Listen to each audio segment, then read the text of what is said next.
Le Sauveur dit, si un homme ne naît de nouveau, s'il ne reçoit un cœur nouveau et des aspirations nouvelles qui l'entraînent vers une nouvelle vie, il ne peut voir le royaume de Dieu. Jean 3:3. La notion d'après laquelle il suffirait à l'homme de travailler à développer le bien qui est naturellement en lui est une erreur fatale. L'homme animal ne reçoit pas les choses de l'Esprit de Dieu, car elles sont une folie pour lui, et il ne peut les connaître, parce que c'est spirituellement qu'on en juge. 1 Corinthiens 2:14.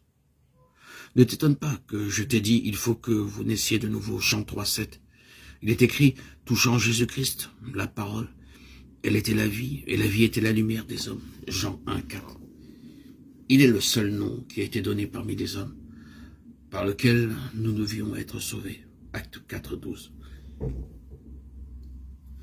Il ne suffit pas d'entrevoir la bonté de Dieu, sa bienveillance, sa tendresse paternelle. Il ne suffit pas de discerner la sagesse et la justice de sa loi, de constater qu'elle est fondée sur le principe éternel de l'amour.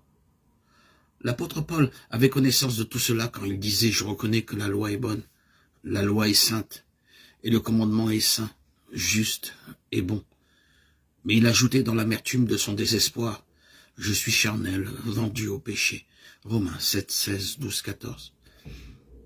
Il soupirait après une sainteté et une justice qu'il se sentait incapable de réaliser, mais il s'écriait « Misérable que je suis, qui me délivrera du corps de cette mort ?» Romains 7:24.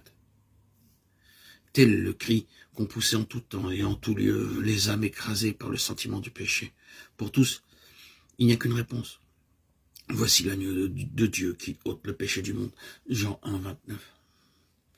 Nombreuses sont les images par lesquelles l'Esprit de Dieu s'est efforcé d'illustrer cette vérité afin de la rendre claire aux âmes qui désirent être soulagées du fardeau de la culpabilité.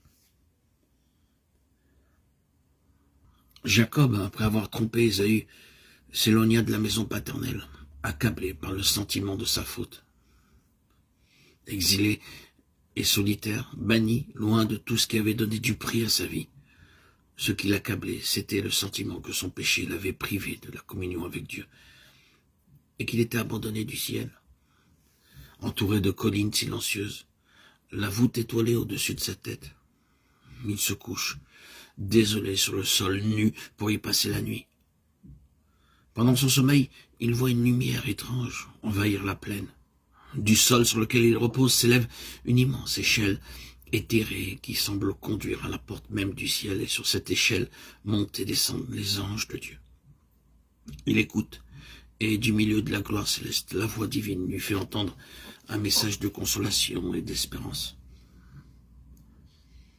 Jacob trouva un sauveur répondant au soupir de son âme.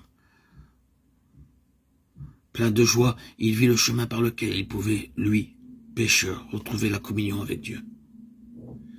L'échelle mystique de sa vision représente Jésus, le seul intermédiaire entre Dieu et l'homme.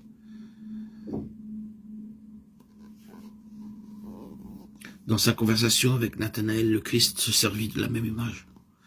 Vous verrez, dit-il, désormais le ciel ouvert et les anges de Dieu monter et descendre sur le Fils de l'homme.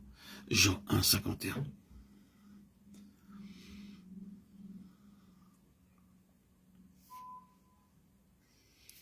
Par Jésus, l'homme déchu, faible et impuissant a pu de nouveau avoir accès à la source de la puissance infinie.